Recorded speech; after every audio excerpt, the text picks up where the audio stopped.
Hello mga ka-guys! So, ayan po yung Christmas tree namin. So, yan yung kapatid ko. Ayan mo dyan. So, ayun po yung star niya mga ka-guys.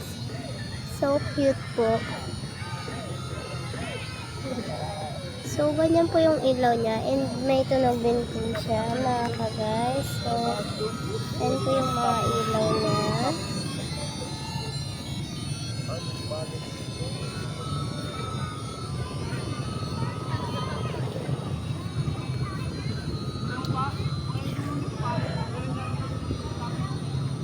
Ayan mga ka-guys. So, ayan na po. Dito po kasi kami sa gym. So, lahat ay nagpapailaw na dahil malapit na ang Pasko. Merry Christmas mga ka-guys! And yan na nga pala yung ibang decorates. Ayan ang aming Christmas tree. Merry Christmas everyone!